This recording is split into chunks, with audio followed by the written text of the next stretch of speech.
সকাল থেকে অনুজা ইজানকে এক প্রকার ইগনোরই করছে। ইজান অবলা শিশুর মতো যখনই সুযোগ পাচ্ছে অনুজার সাথে কথা বলার ব্যর্থ চেষ্টা করছে। কোচিং থেকে এসে সকালের ব্রেকফাস্ট শেষে পড়তে বসেছিল অনুজা।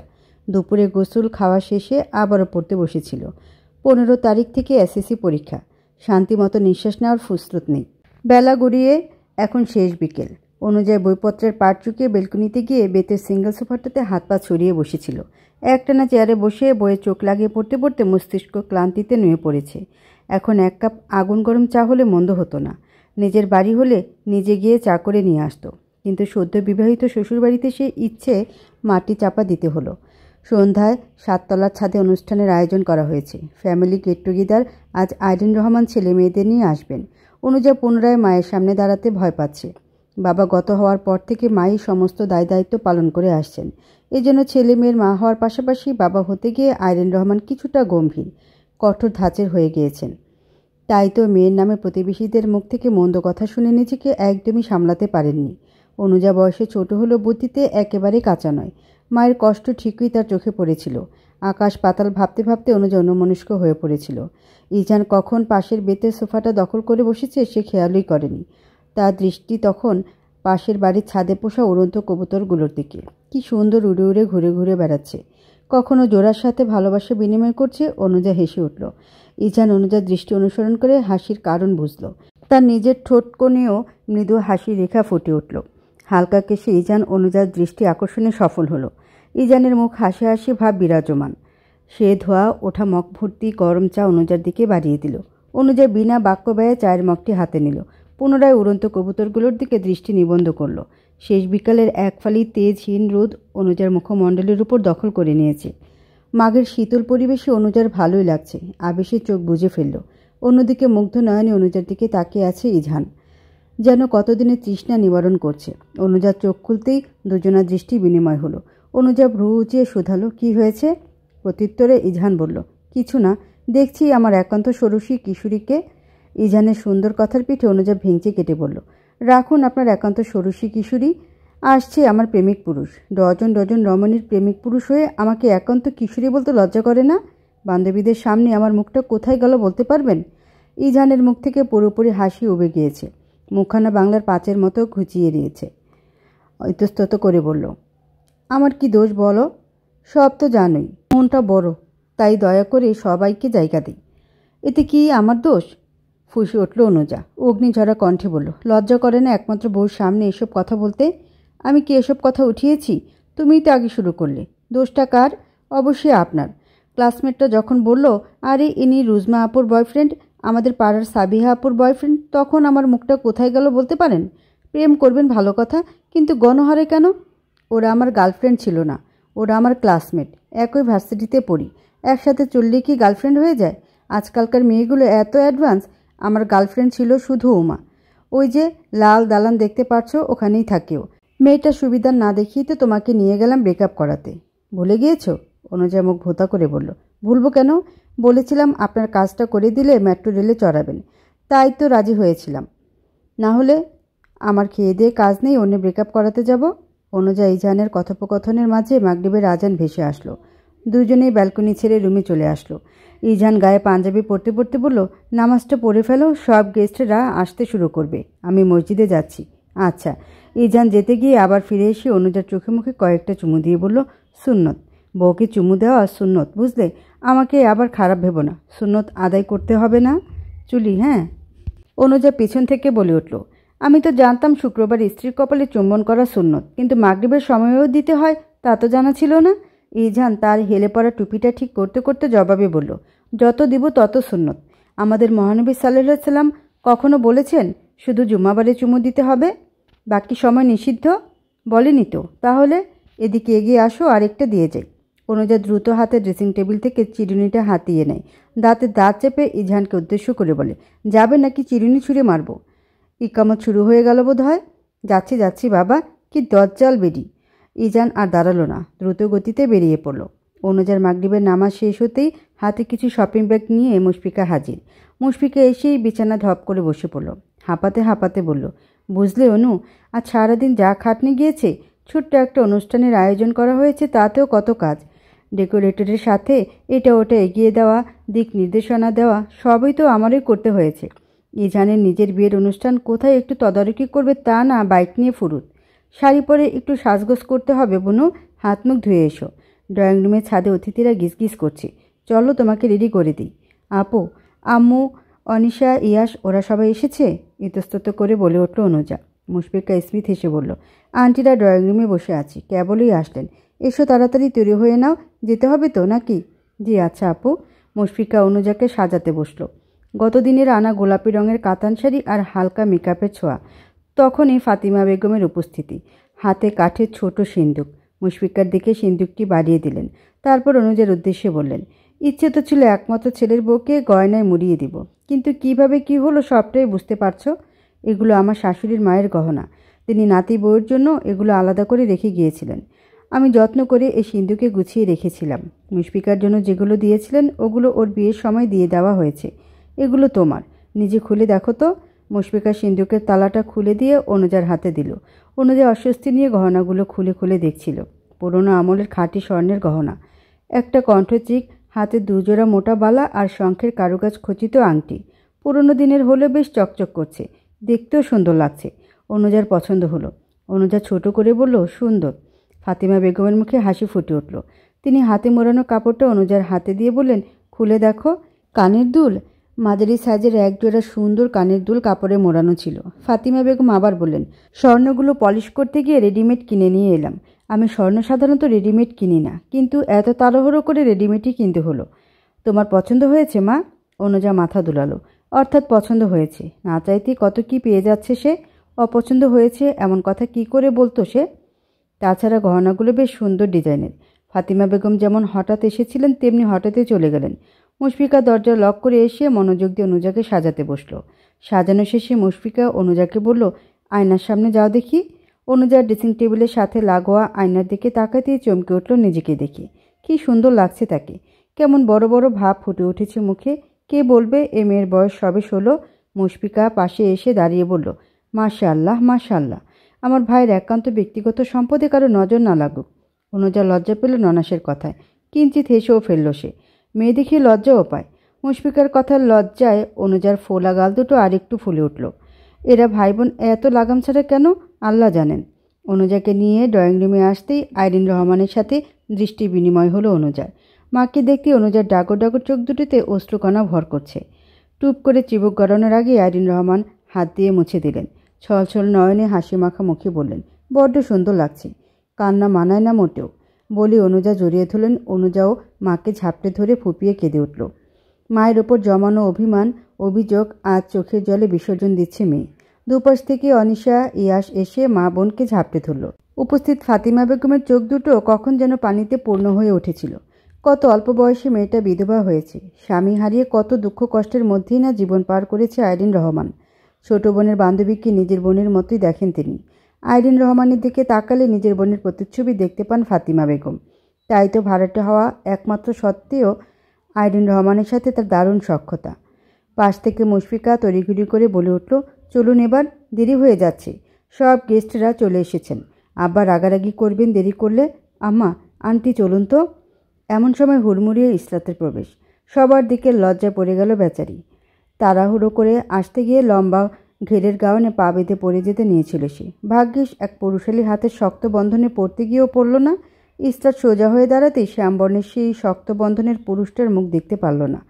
সে যেমন দ্রুত এসে পড়ে যাওয়া থেকে বাঁচিয়েছে, তেমনি মিনিটই নাই হয়ে গেল। ইসরাত সেসব পাত্তা না দিয়ে অনুজার ডান হাত মুঠে পুড়ে নিয়ে বলল, চল, এবার সত্যি দেরি হয়ে যাবে না হলে। অনুজার অনেক দিন পরে খুব ভালো লাগছে। এক পাশে মা, অপর পাশে বেস্ট ফ্রেন্ড, ননা, শাশুড়ি সবাইকে হাসি খুশি দেখে অনুজার নিজের মুখেও হাসি ফুটে উঠল। হাসি মুখে ছাদের দিকে রওনা হলো সে। সেখানে যে তার চুমুখোর জামাইটা অপেক্ষা করছে। Excuse me. এক গাদা মহিলা গসিপের মধ্য থেকে মুশফিকার হাত ধরে কিছুটা ফাঁকা জায়গায় নিয়ে এলো আহিত। কোলে তাদের 3 বছরের মেয়ে আরু। মুশফিকা হাতটা ছাড়িয়ে নিয়ে বিরক্তির সহিত বলল, কি হয়েছে আহিত, এভাবে টেনে নিয়ে আসলে কেন? ওনারা কি ভাবলো? তাতে আমার কি? আমার বউকে আমি যেভাবে ইচ্ছে সেভাবে আনবো, তাতে ওনাদের কি? তুমি এভাবে কথা বলছো কেন? দূরে দূরে কেন থাকছো? আহিদের নির্বিকার উত্তর। মুশফিকা রেগে গেল আহিদের নির্বিকার উত্তরে। দাঁতে দাঁত চেপে বলল, বাড়িতে একটা অনুষ্ঠানের আয়োজন করা হয়েছে, সেখানে আমি সবার সাথে ব্যস্ত থাকবো, সেটাই তো স্বাভাবিক, তাই না? নাকি তোমাকে কোলে করে ঘুরে বেড়াবো? ছি, নাওজুবিল্লাহ, আমাকে কেন কোলে নিবে? দিন দিন এত অশ্লীল হয়ে যাচ্ছ কেন মুশফিকা? মুশফিকা অবাক হয়ে বলল, আমি অশ্লীল হয়ে যাচ্ছি? এত বড় মিথ্যা কথা বলতে বাধলো না তোমার? আহিত মুশফিকার প্রশ্নোত্তর না দিয়ে আরুর কানে কানে কী যেন বলল। আরু বাবার কোল থেকে নেমে নানুমণির দিকে হাঁটা ধরল। আরু যেতেই আহিত মুশফিকার কাছাকাছি গিয়ে ফিসফিসিয়ে বলল, তুমি যদি চাও তোমাকে কোলে নিয়ে এক রাউন্ড ঘুরিয়ে আনতে পারি। বলো চাও, আমি কিন্তু মাইন্ড করব না। মুশফিকা এক ঝটকা সরে দাঁড়ালো, বলল, পাগল হয়ে গিয়েছো তুমি? কি বলছো তখন থেকে? পাগল হতে আর বাকি রেখেছো কোথায়? তুমি জানো না তোমাকে এমনি দেখলেই আমার পাগল পাগল লাগে? আর এভাবে সেজেগুজে ঘুরে বেড়াচ্ছ কী জন্য? ও আল্লাহ, সে কী কথা! ভাইয়ের বিয়ের অনুষ্ঠান আর আমি সাজবো না তা কি করে হয়? তাহলে একটা চুমু দিয়ে যাও, নিঃসংকোচ আবদার নাহিদের। মুশফিকা খানিক দূরে স্টেজের মতো জায়গায় বসা ইজান অনুজাকে উদ্দেশ্য করে বলল, ওইদিকে তাকিয়ে দেখো, আমার ভাইটা তার নতুন বউকে নিয়ে বসে আছে। দেখো তো, তোমার মতো এমন অসভ্যপানা করছে নাকি? সবার সামনে সুযোগ পাচ্ছে না, নাহলে কত কি করতো। সেসব বাদ দাও বউ, এখানে দিতে লজ্জা পেলে বাসায় চলো, দিয়ে আবার চলে এসো, আমি আটকাবো না। তোমার মাকে ডেকে আনবো, বলবো শাশুড়ি মা আপনার আধবুড়ো ছেলে ভরা লোক সমাগমের মধ্যে অসভ্যতামি করছে, বলবো? গেলাম তাহলে। মুশফিকার হুমকিতে কাজ হলো। আহিদের হাসি হাসি মুখখানা চুপসে গেল। আহিদ যেতে যেতে বলল, এর শোধ কিন্তু আমি তুলব মেয়ে, আমাকে ভয় দেখানো। এই আহিদ, রেডি হও ডিয়ার। আহিদের হুমকিতে মোটেও ভয় পেল না মুশফিকা, বরং তার ঠোঁট কোণে মৃদু হাসি রেখা ফুটে উঠল। মানুষ বলে বয়স হলে নাকি বুদ্ধি বাড়ে, আবেগ কমে, বিবেক বাড়ে, অথচ 30 পেরোনো এই যুবা পুরুষটা মুশফিকার কাছে এলে একেবারে বাচ্চা হয়ে যায়। মুশফিকা তার মানুষটার বাচ্চার মতোই খুশি। সে মনে মনে শতবার কৃতজ্ঞতা প্রকাশ করে আরও সে আজমে থাকা স্রষ্টার প্রতি। মৃত্যু আগে পর্যন্ত মানুষটা একান্ত তার থাকুক, একান্তই নিজের। আকাশ পাতাল ভাবতে ভাবতে মেয়ের কাছে গেল মুশফিকা। মেয়েটাকে একদম সময় দেওয়া হচ্ছে না। নেহাত মেয়েটি বড্ড শান্ত শীতল স্বভাবের। সগৌরবে মাথা উঁচু করে দাঁড়িয়ে থাকা 7 তলার দালানের ছাদে আজ আলো ঝিকিমিকি করছে। রাস্তা দিয়ে হেঁটে যাওয়া যে কোনো পথিকে নজর কাটতে বাধ্য। 2 ইউনিটের বিল্ডিংয়ের ছাদটা বেশ বড়সড় আর খোলামেলা। ছাদের চারপাশে রেলিং ঢাকা পড়েছে রং বেরঙের চাদোয়ায়। মাথার উপরে ঢেকে দেওয়া শামিয়ানা। বরকনের বসার জন্য ছোট্ট করে স্টেজ করা হয়েছে। চারিপাশে আর্টিফিশিয়াল ফুল দিয়ে সাজানো হয়েছে। ছাদের ডান পাশে খাওয়া দাওয়ার জন্য চেয়ার টেবিলের ব্যবস্থা। কেউ দাঁড়িয়ে গল্প করছে, কেউ বা খাওয়ায় ব্যস্ত। আইরিন রহমান মুশফিকার শাশুড়ির সঙ্গে কথা বলছিলেন। হঠাৎ এক প্রতিবেশী একগাল হেসে বলে ওঠেন, ভালো জামাই জুটিয়েছেন আপা, সবই তো ছেলের। একটু অল্প বয়স মেয়েটার, কিন্তু ভালো করেছেন, বিয়ে দিয়ে দিয়েছেন। আইরিন রহমানের বুঝতে বেগ পেতে হয় না মহিলা তাকে হাসি মুখে লোকের সামনে ছোট করতে এসেছে। তবু তিনি হেসে বললেন, দোয়া করবেন ওদের জন্য। পাশ থেকে আরেক মহিলা বলে উঠল, তা আপা, শুনলাম ওদের নাকি আগে থেকেই সম্পর্ক ছিল। কি যেন শুনলাম ওরকমই। আইরিন রহমান এবার বিব্রত বোধ করছেন। মেয়ের শ্বশুরবাড়ির আত্মীয়র সামনে এসব কথা তাকে লজ্জায় ফেলে দিচ্ছে। তিনি মুখ ফুটে কিছু বলার আগেই মুশফিকা এসে মুখের উপর জবাব দিয়ে বসল, কি বলুন তো আন্টি, ওরা আমাদের পরিবারের সন্তান, অথচ আমরাই জানি না ওদের আগে থেকে সম্পর্ক ছিল। কিন্তু পাড়া প্রতিবেশী কত কি জেনে ফেলেছে। অন্যের ব্যাপারে খবরদারি না করাই ভালো, বুঝলেন? তেলের যা দাম, তাতে আমার মনে হয় অন্যের চরকায় তেল না দিয়ে নিজের চরকায় দেওয়া ভালো। আপনার মেয়েটা 4র্থবারের মতো পালিয়ে 5মবারের মতো বিয়ের পিড়িতে বসেছে। সে বিষয়ে কিছু বলেছি আমরা? মুশফিকার কথা মহিলা মুখ কালো করে চলে গেলেন, কিছু বললেন না। মুশফিকা আইরিন রহমানের উদ্দেশ্যে বলে, আন্টি, অন্যের কথায় কখনো কান দিবেন না। মেয়ে আপনার, কষ্ট করে বড় করে তুলেছেন আপনি, সেখানে অন্যের নাক গলানো অ্যালাউ করবেন কেন? মনে রাখবেন, আপনার মেয়েকে আপনার মতো কেউ ভালোবাসবে না। ওকে কখনো দূরে ঠেলে দিবেন না। পাশে চেয়ারে বসা 50 পেরোনো পৌরা মহিলা বসা। মুশফিকা তার দিকে এগিয়ে গিয়ে বলল, আম্মা চলুন, কিছু মুখে দিবেন। বাবা কোথায় গেলেন? ভদ্রমহিলা বললেন, তোমার শ্বশুর তোমার আব্বার সাথে কোথায় যেন গিয়েছেন। ওনার জন্য চিন্তা করিও না, উনি তোমার আব্বাকে ছাড়া কিছু খাবেন না, ওনারা একসাথে খাবে। তাহলে আপনারা সবাই খেয়ে নিন। আন্টি চলুন, আমি আম্মা সবাইকে ডেকে নিয়ে আসি। বেশ রাত হলো। মুশফিকা চলে যেতে ভদ্রমহিলা আইরিন রহমানকে উদ্দেশ্য করে বলেন, বড্ড ছটফট করে মেয়েটা। 5টা বছর আমার বাড়িতে বউ হয়ে গিয়েছে। আমার কখনো মনে হয় না পরের ঘরে মেয়ে এনেছি, মনে হয় এ আমার নিজের মেয়েই। আইরিন রহমান বললেন, ফাতিমা আপাও খুব ভালো, তার মেয়ে ভালো না হয়ে পারে? সরি। আবারও গাউনে পা বেঁধে পড়তে নিলে সেই শ্যামবনের হাটটি এসে বাঁচালো ইসরাতকে। নিজেকে সামলে উঠি উক্ত কথাটি বলল। এবার সে মানুষটিকে চিনে নিতে ভুল করল না। চোখের সামনে ভেসে উঠল শান্ত গম্ভীর শ্যামবর্ণের এক নজর কাড়া মুখশ্রী। শ্যামবর্ণের কোনো মানুষকে এতটা সুন্দর লাগতে পারে তার জানা ছিল না। 16 বছরের আবেগে কিশোরী সুন্দর বলতে লম্বা আর ফর্সা রঙের ছেলেদেরই বুঝত। আজ তার ভুল ভাঙল। অস্পষ্ট সুরে বলে উঠল, সুন্দর। পাশ থেকে শ্যামলা যুবা পুরুষটি গম্ভীর কণ্ঠে শুধালো, কিছু বললেন? প্রত্যুত্তরে মাথা নাড়ালো, অর্থাৎ না। পুনরায় গম্ভীর সুরে বলতে শোনা গেল, দেখে শুনে চলবেন। এ নিয়ে দুবার পড়তে গিয়ে বেঁচে গেলেন। সবসময় তো আমি থাকবো না। যা পড়তে পারেন না তা পড়েন কেন আপনারা? মেয়ে মানুষের এই এক দোষ, এক হাত লম্বা পাদুকা না পড়লে যেন চলেই না। সুদর্শন পুরুষের এবারের বলা কথাটি মোটেও মধুর শোনাল না ইসরাতের কর্ণকুহরে।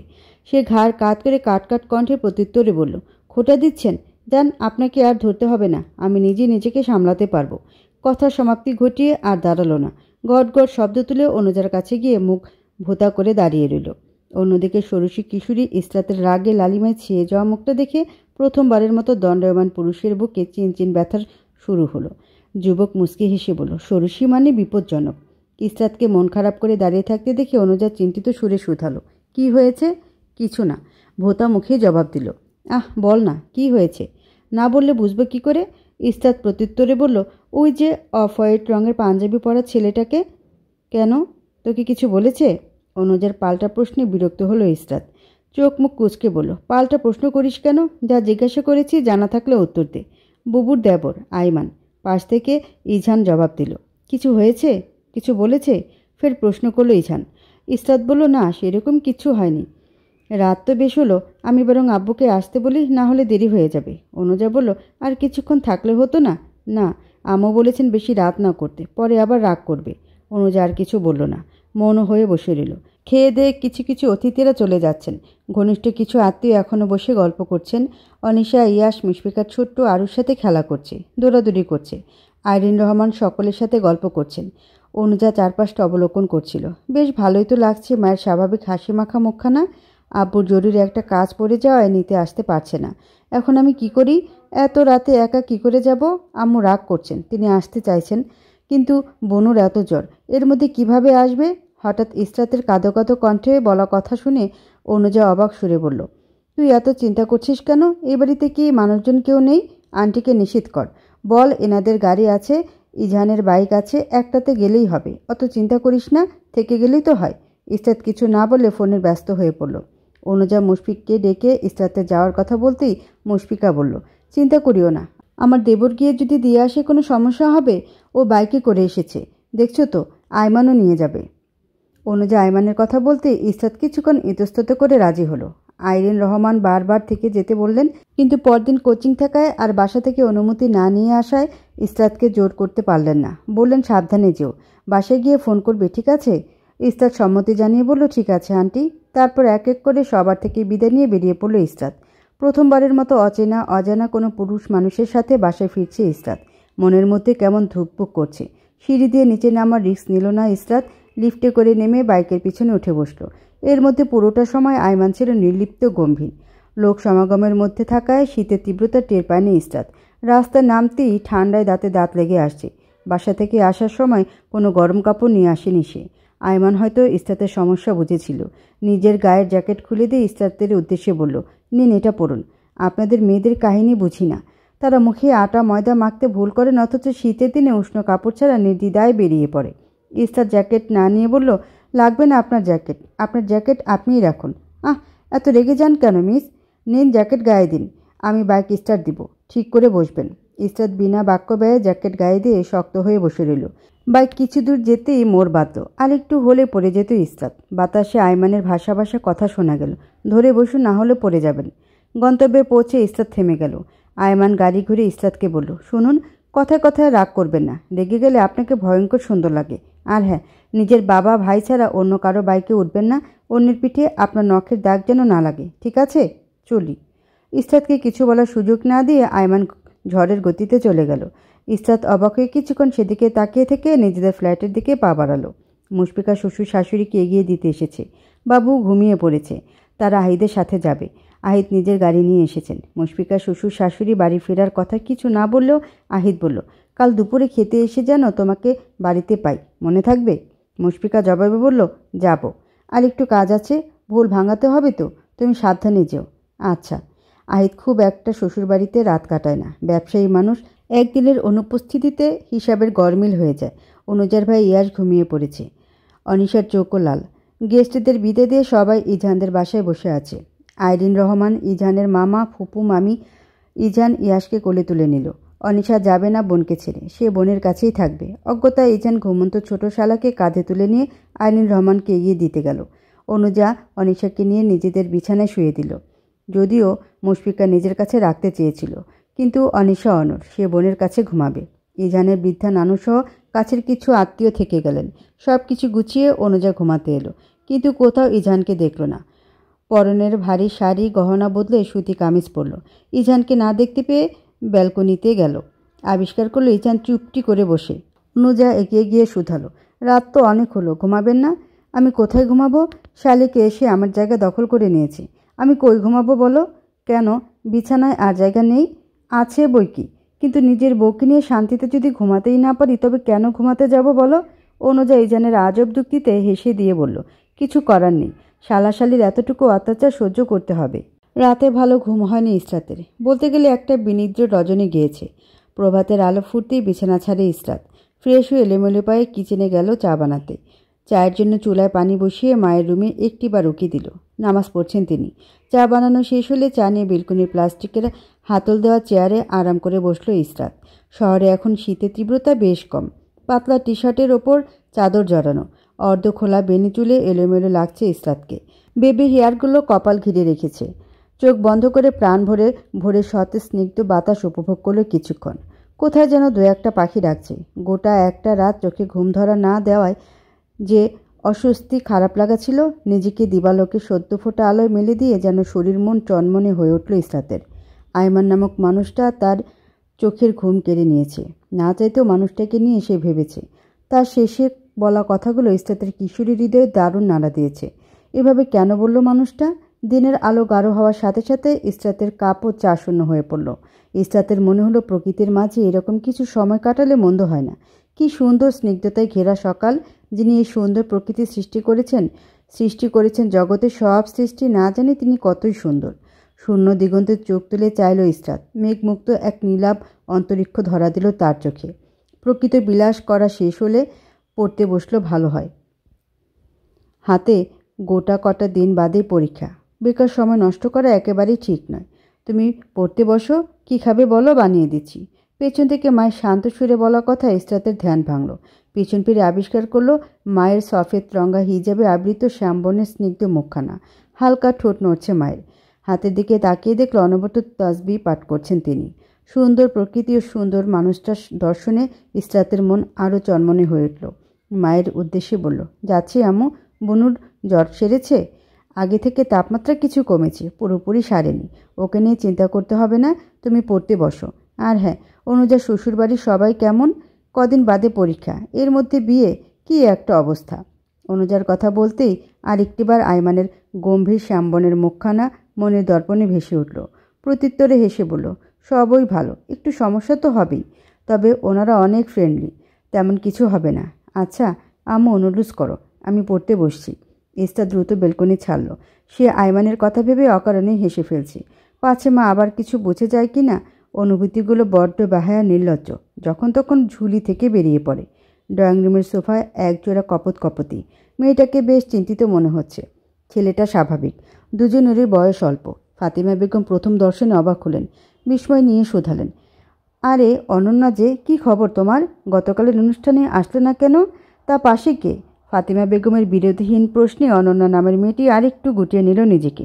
ইতস্তত করে কিছু বলবার পূর্বে মুশফিকা উত্তর দিল, অনন্যার হাজব্যান্ড। সে কি, ওর বিয়ে হয়ে গিয়েছে? কই, কিছু জানলাম না তো, এতদিন হলো এসেছে। ফাতিমা বেগমের প্রশ্নে বিরক্ত হলো মুশফিকা। বিরক্তি নিয়ে বলল, আহ মা, থামো তো। তোমার ছেলের বিয়ে হয়েছে, কজন জানতো? ওদেরও তেমনি। তুমি এসব বাদ দাও, আমি ওদের ডেকেছি, প্রয়োজন আছে, খাবার বারো খেতে দাও ওদের। পাশ থেকে অনন্যা বলে উঠল, না না আপু, আমরা খেয়ে এসেছি। মুশফিকা অনন্যার কথা আমলে নিল না। বলল, জানি কি খেয়েছ। চিন্তায় মেয়ে মুখ শুকিয়ে ফেলেছে। আবার বলছি খেয়ে এসেছি। কেন, এ বাসায় খেলে সমস্যা হবে? প্রত্যুত্তরে অনন্যা আমতা আমতা করে বলল, না আপু, তা না। তাহলে এসো, খাওয়ার পরে বাকি কথা হবে। অজ্ঞাত অনন্যা আর তার স্বামী খেতে বসল। ঘিয়ে ভাজা পরোটা আর গরুর কলিজা ভুনা সকালে ব্রেকফাস্ট। একটু অয়েলি কিন্তু মেহমান থাকায় এটাই শর্টকাটের মধ্যে সহজ মনে হয়েছে ফাতিমা বেগমের। কিচেন থেকে পরোটা ভাজা সুঘ্রাণ আসছে। গরম গরম পরোটা পরিবেশন করা হচ্ছে। এতক্ষণ চুপচাপ থাকা ছেলেটি গপাগপ মুখে পরোটা মুখে পুরে দিচ্ছে। তা দেখে অনন্যার শুকনো মুখখানা আরও শুকিয়ে গেল। মানুষটা টাকার অভাবে না জানি কয়বেলা ঠিকমতো পেট পুরে খায়নি। বাকিরা এখনও ঘুম থেকে উঠেনি। মুশফিকা ওদের স্পেস দিয়ে সরে গেল, আরাম করে খাক। রাত করে ঘুমানোর জন্য বেশ বেলা করে উঠেছে অনুজা। চোখ কুচলে ভালো করে তাকাতেই নজরে আসলো অনিশাকে। সে নিশ্চিন্তে ফোনে কার্টুন দেখছে। অনুজা প্রথমে অবাক হলো, অনিশা ফোন পেল কোথায়? মস্তিষ্কে প্রশ্ন উকি দিতে শুধালো, কী রে, কখন উঠেছিস? আমাকে ডাকিসনি কেন? ফোন পেলি কোথায়? ইজান দিয়েছে? অনিশা বিরক্তি নিয়ে তাকিয়ে রইল বোনের দিকে। হয়তো বোনের এত প্রশ্নে সে বিরক্ত হয়েছে। পরক্ষণে বলল, দুলাভাই বলল তোমাকে না ডাকতে, তাই ডাকিনি।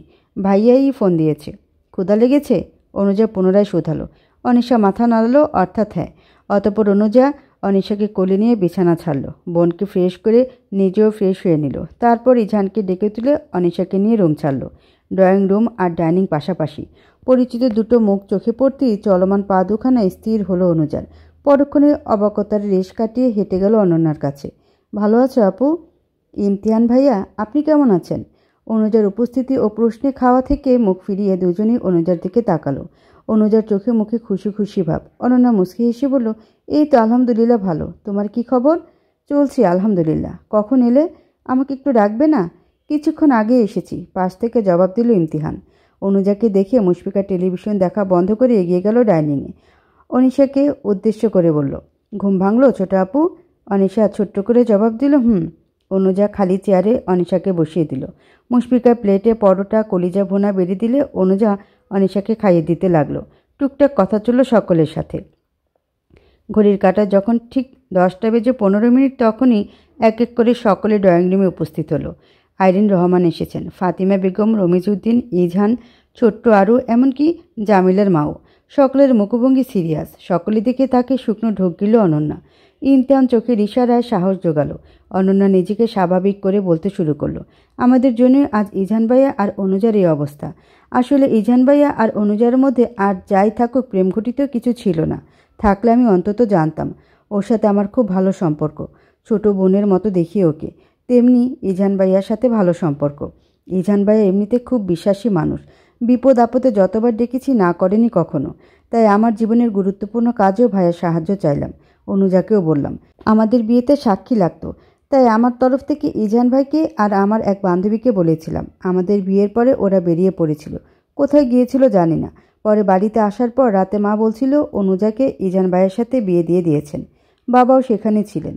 বিশ্বাস করুন আঙ্কেল, আন্টি, আমি যদি জানতাম আমার জন্য ওদের এই অবস্থা হবে কখনো ডাকতাম না। আপনাদের কে কী বলেছে জানি না, বিয়েটা আমার সাথে ওর হয়েছিল। ইজহান ভাইয়া আর অনুজা শুধু আমার শুভাকাঙ্ক্ষী হিসাবে ছিল, এর বেশি কিছু না। ওদের হঠাৎ বিয়ের কথা শুনে নিজেকেই দোষী মনে হচ্ছে। প্লিজ ওদের ওপর রাগ অভিমান রাখবেন না। এখানে ভুল বোঝাবুঝি ছাড়া আর কিছু না। মাঝখানে রমিজউদ্দিন হঠাৎ গম্ভীর কণ্ঠে বলে ওঠেন, তুমি মা বাবাকে না জেনে কিভাবে বিয়ে করলে? তাদের কথা একবার চিন্তা করে দেখেছ? ভেবেছি আঙ্কেল। বলতে সংকোচ লজ্জা লাগলেও না বলে থাকতে পারছি না। ইমতিহানের সাথে আমার কলেজ থেকে সম্পর্ক। এখন আমি ভার্সিটিতে পড়ছি। ওকে ভীষণ ভালোবাসি আমি, এবং ইমতিহানও। কিন্তু ওর পড়াশোনা শেষ না হয় বাসায় বিয়ের কথা বলতেও পারছি না। বাবা আমাকে কিছুতেই বেকার ছেলের হাতে তুলে দিবেন না। ভালোবেসেছি একজনকে অথচ বিয়ে করব অন্যজনকে, এ আমি ভাবতেই পারি না। শুধুমাত্র ও বেকার বলে ওকে আমি কেন ছেড়ে দিব? সারা জীবন বেকার থাকবে না, চাকরি ঠিকই করবে, কিন্তু আমরা আমাদের হারিয়ে ফেলব। তাই সাহস করে বিয়ে করে ফেলেছি। সম্পর্ক যখন শুধু প্রেমের ছিল তখন হারিয়ে যাওয়ার ভয়টাও ছিল প্রবল। এখন একটা শক্ত জোরালো সম্পর্কে আছি, ইনশাআল্লাহ। ভাঙ্গার ভয় করছি না। তবে আম্মুকে আমি বলে দিয়েছি। আম্মু প্রথমে খুব ভেঙে পড়েছিলেন, কষ্ট পেয়েছিলেন, কিন্তু পরবর্তীতে মেনে নিয়েছেন। তবে আব্বুর কিছু জানে না এই বিষয়ে। আঙ্কেল, আপনারা আমাকে খারাপ বেয়াদব ভাবতেই পারেন। আমার আব্বু আম্মুকে যেমন ভালোবেসেছি এই ছেলেটাকেও ভালোবাসি। আব্বু আম্মুকে যেমন ছাড়তে পারবো না, ওকেও না। আশা করি বুঝবেন সবাই। অনন্যা কথার ইটি টেনে ঘন ঘন শ্বাস নিল। হাঁপিয়ে গিয়েছে সে। অনুজা গ্লাস ভর্তি পানি এগিয়ে দিল। পুরোটা সময় অনন্যার হাত শক্ত করে ধরেছিল ইমতিহান। রমিজউদ্দিন বললেন, বুঝেছি তোমার কথা। বড় সাহস নিয়ে পা বাড়িয়েছ। তা বাবা, তোমার বাড়ি কোথায়? থাকো কোথায়? তোমার মা বাবাকে কিছু বলেছ? ইমতিহান প্রত্যুত্তরে শান্ত স্বাভাবিক সুরে বলতে শুরু করলো, আঙ্কেল, আমার বাবা একসময় সেনাবাহিনীতে চাকরি করতেন। বছর 5 আগে অবসর নেন।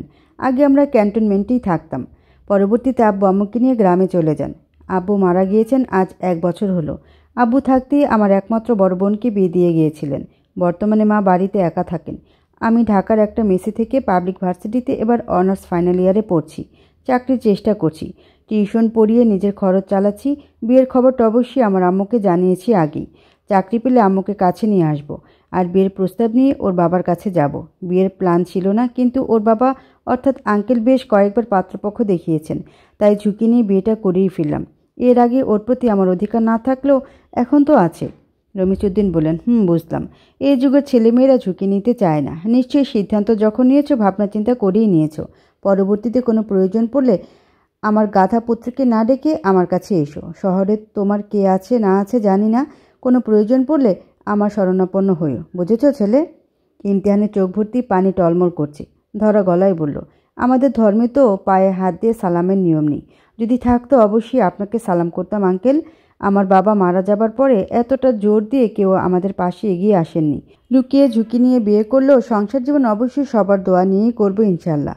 আমি কৃতজ্ঞ থাকবো। দোয়া করবেন আঙ্কেল, আমি যেন মৃত্যুর প্রতি যথেষ্ট সম্মান মর্যাদা আজীবন অক্ষুণ্ণ রাখতে পারি ইনশাআল্লাহ। রমিজউদ্দিন মাথায় হাত বুলিয়ে দিলেন ইমতিহানের। তারপর গম্ভীর মুখে বসে থাকা আইরিন রহমানকে উদ্দেশ্য করে বললেন, ভুলটা বুঝলাম আপা, আপনিও বুঝেছেন হয়তো। এমনভাবে খবরটা কানে গেল, না চাইতেই কঠোর হয়ে পড়েছিলাম। আপনার যা বলার বলুন, কিন্তু এটা যেন বলবেন না বৌমাকে আপনার কাছে রাখবেন। ও এখানেই থাকবে। আপনি 4 তলায় আছেন, ও থাকবে 5 তলায়। এটুকু শুধু ব্যবধান। আমার মুশফিকার বিয়ের পরে ঘর আমার আরও শূন্য হয়ে পড়েছে। কন্যা হলো ঘরের প্রদীপ। বিয়েটা যেভাবেই হোক হয়েছে। আমার ঘরের মেয়ে হয়ে এসেছে। ঘর শূন্য করে আর যেতে দিচ্ছি না। ওর কোনো কিছুর অভাব হবে না। আইরিন রহমান হেসে দিয়ে বললেন, আমার বলার আর বাকি রাখলেন কোথায়? সব তো বলেই দিলেন। ভুল বুঝে যা করেছি তার ভুক্তভোগী অনুজা, ইজান। ওদের কাছে শোনা হোক ওরা কী চায়। রমিজউদ্দিন ছেলের দিকে ভ্রু কুঁচকে তাকিয়ে আছেন। ফাতিমা বেগম তড়িঘড়ি করে ইজানকে বললেন, কিছু বলার আছে তোর? অনুজা, মা তুমি কিছু বলবে? অনুজা নিরুত্তর।